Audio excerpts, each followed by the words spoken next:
guys.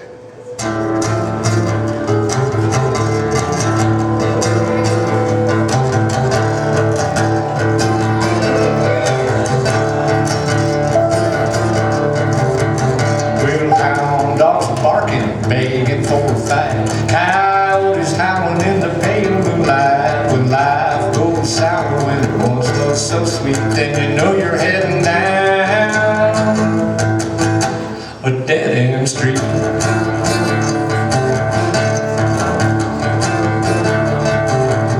When everything's rosy and it's all just fine, and you're never late and you're always on time, but like a dog with a bone to rather have some meat, you know you're heading down a dead-end street.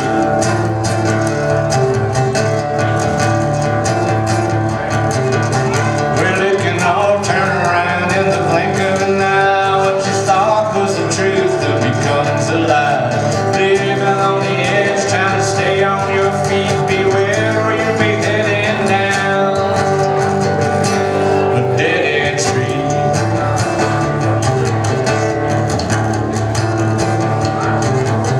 We better turn around or it'll be too late. The point of no return will become your fate. You better take another path or it won't be me, or you'll be heading back down a dead-end street.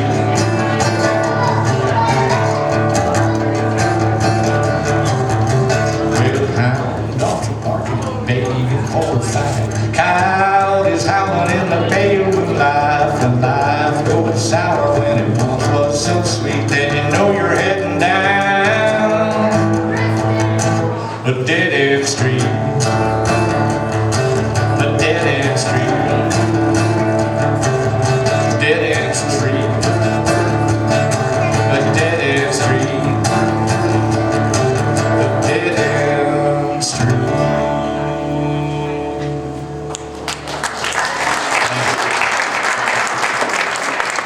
All right, Eddie.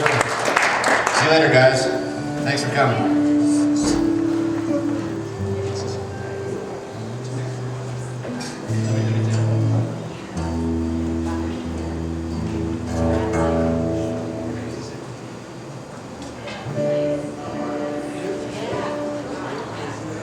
Song I wrote with Dennis Knudsen. Got a I won the Jim Beam Country Band started singing this song, and a CCMA award. It's called "Till My Thirst for You Is Gone," and it's a simple song too. It's 3 chords, and I just try to keep it, Bakersfield. Kick back, have some catfish, But it's not complicated, dang cool like Patrick, though. That guy, he blows my. Nobody sings a song like Patrick Brayer. That's a complicated genius right there. I love Patrick Brayer. Nobody can do this song better than him.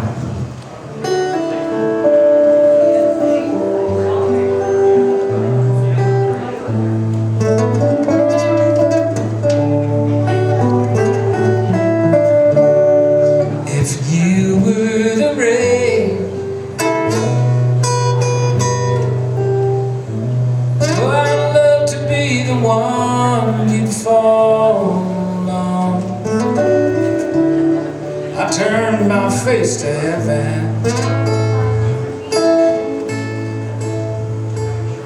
and drink till my thirst for you is gone. If you were a river, I'd love to be the one you run to.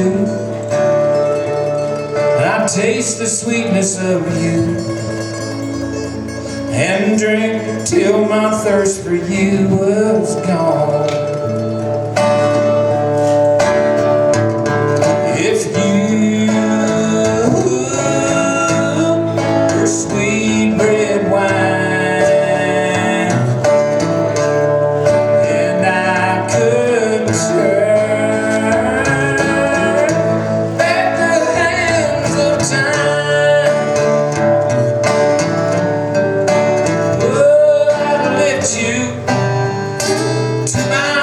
lips and hold you all night long. And I drank till my thirst for you was gone. But I've been too long on this highway, going nowhere,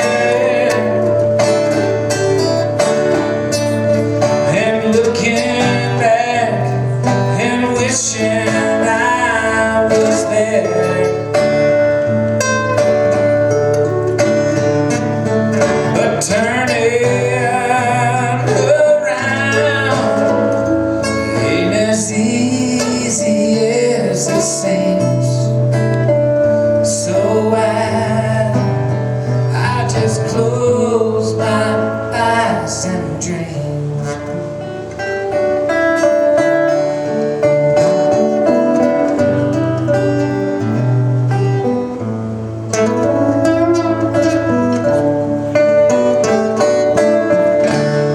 If you were the rain, well, I'd love to be the one you fall on. I'd turn my face to heaven and drink till my thirst for you was gone.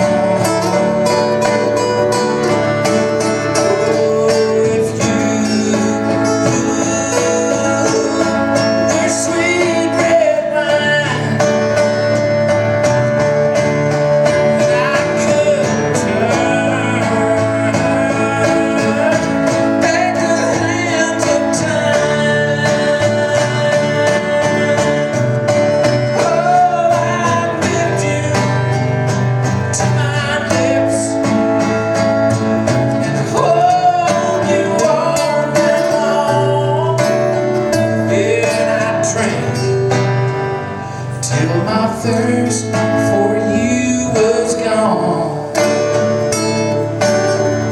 Oh, I drank till my thirst for you was gone.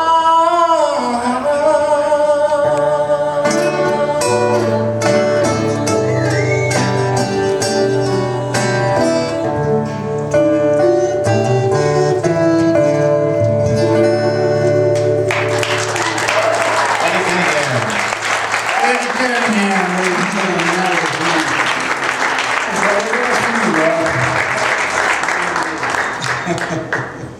I'm looking forward to that fry out. All right. I'm not gonna tell anybody. All right. Can I bring Bring some? some honey catfish in the fryer. I want some money catfish. Oh, yeah, I got Well, okay. catfish for you. I got a southern girl out there, Teresa Diana back there. She likes that. You want me to bring some of the collard greens? No, you don't have collard greens and catfish. Okay. Oh, okay. Well, I don't want to miss It's it. all wrong. Okay, I'm sorry. Oh, that's right. That's on New Year's. Okay, I'm forgetting. Right. Oh, black-eyed peas, black-eyed Collard greens peas. and black-eyed That's right. peas. That's Mother's Day. No, Cornbread. this is different. This is catfish. I'm in with it. I'll count me in on that from here on out. There's count me in from here on out. Rick, that's a good one. Here's Lauderdale. No, it's been written already, Eddie. Pocket over here. Well, there's Patrick for you. Little slide. Talk about being complicated. I remember one time playing someplace and somebody came up to talk to me. I thought, interested to see what they think. And this woman looked at me real strange and says, "You know what? You're like the Stephen Hawking of folk music." That really hurt. I thought it was cool, that she said that. That's good. I like that. That's good.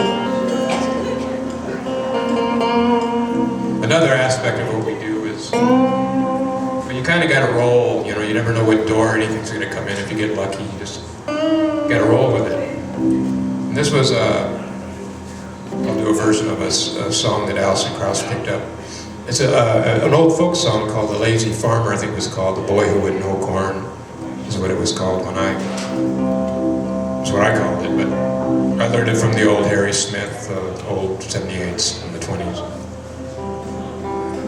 And that was on one of my collections, and I never thought anything of it. And then I just kind of would share everything with Alison Krauss because she was just a friend. I never had any expectations that anybody ever do anything. I never, that's another, I guess, interesting thing. I never wrote a song with somebody's voice in mind. I don't know what that is. I hope they have some interpretive skills. What, Chris? It's because you write for yourself, that's why. Yeah. And you hope somebody else has interpretive skills, which Alison Krauss certainly does. But so she calls me one day and says, "Hey, we're going to do this Boy Who Would Know Corn." I go, "Well, that's cool, but you didn't have to call me. As I'm flattered, She goes, "No, you're going to get it's your arrangement. You get paid like you wrote the song." Really? Never even thought about it. I just thought it was it turned out it was a platinum selling record. I made more money on that than any of the other ones. So you just kind of roll with it. Nice roll. It's like, it's an old folk song. It's like, that's one thing my friends always told me. Is quit playing that folk music, there's no money in it. And it was the largest, did her pretty good too. And in it, I kind of did a nod towards Chris. You'll hear me mimic him a little bit. Because he was my hero growing up, and so it was great to put that in there. But then I got picked up, and then a guy named Jerry Douglas played the slide on that recording, and he's like one of the greatest guys in the world. And you couldn't script a better thing, and this lead singer guy sang it, and he was, that year, just happened to be male vocalist of the year. And I was just sitting there home eating toast again. I go,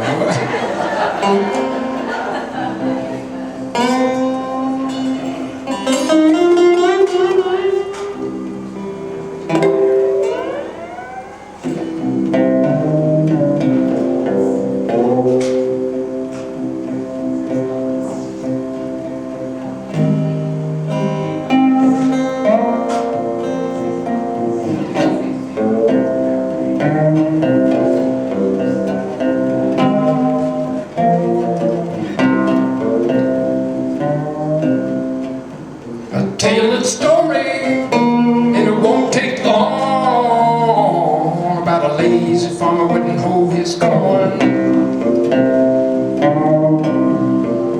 And why it was, I never could tell, 'cause that young man was always well. He planted his corn as June went by, and in July it was up to his eye. Here comes September, there come a big fall, and all that young man's corn was lost.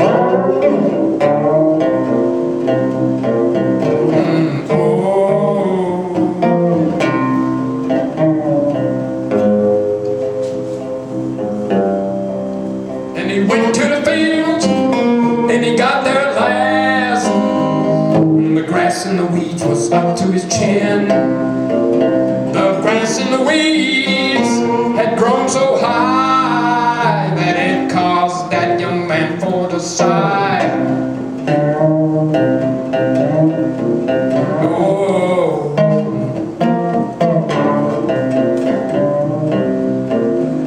Well, his courtship had just begun, and saying, "Young man, have you hold some corn?"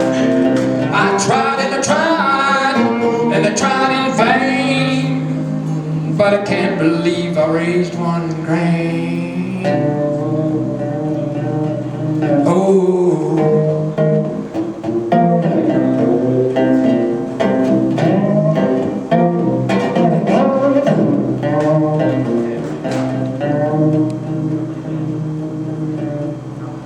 Then why do you come to me to wed if you can't raise your own cornbread? Single I am, and I will remain, 'cause a lazy man I won't maintain.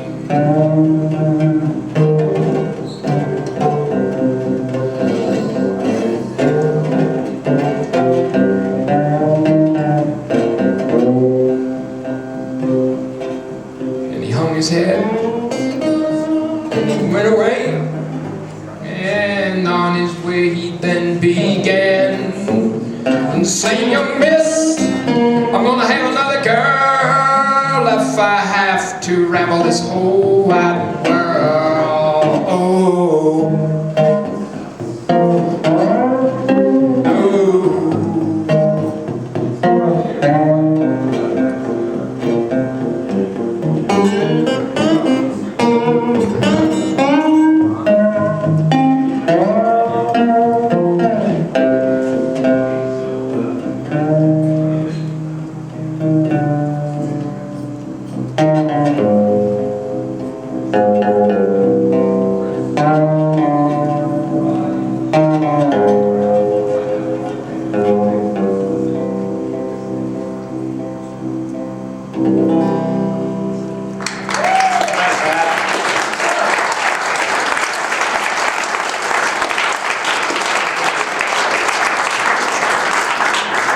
Well, before we end it, I would like to say that every one of us up here has got records out.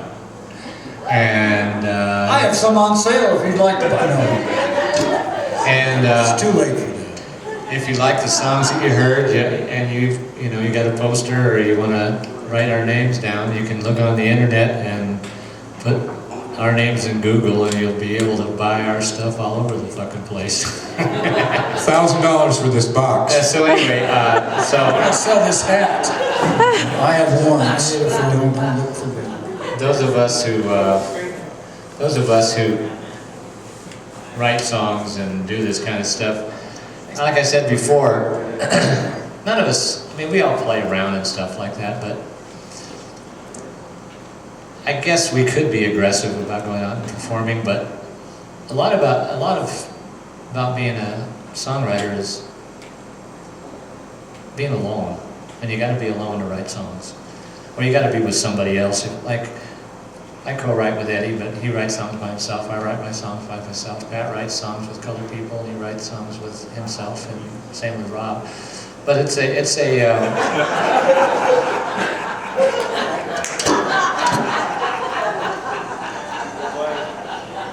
But it's different because you're a singer and you're a songwriter, and you have a tendency to kind of sing your own songs more than you do kind of circle being broken and stuff. And you find yourself being in a corner. It's like being a poet or a novelist or something like that.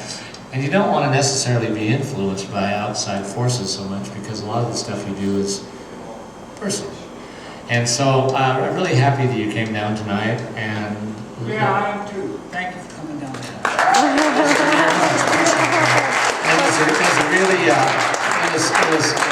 This is the first time we've done this, and I think that introducing everybody to this area and so on and so forth is something that, be aware of. There are people out there that are writing songs and really care about it, and I think you've heard tonight that every one of us has got a different kind of approach and write about stuff that we care about, and there's a lot more of them out there, and we all got stuff that you can listen to. So anyway, think about it, and we're going to end up with a song that Rob wrote that's probably the best known song of all of the songs that we're doing tonight, and it's on the Eagles' greatest hit, so you'll probably recognize it. Okay, Rob. Oh God. That's not the name of it. No, I know. He's just a simple man, Yeah, it's a simple song. Yeah, 40 years ago, I'm backstage with my friend Jack, and we're doing a song, Jack Timpson, God, what a great songwriter. And we've been friends since high school and doing shows, and we were backstage at a concert in San Diego, and I had brought a big bottle of wine, and we did our first show, and we were back there just slugging down the wine and having a good time, and next thing I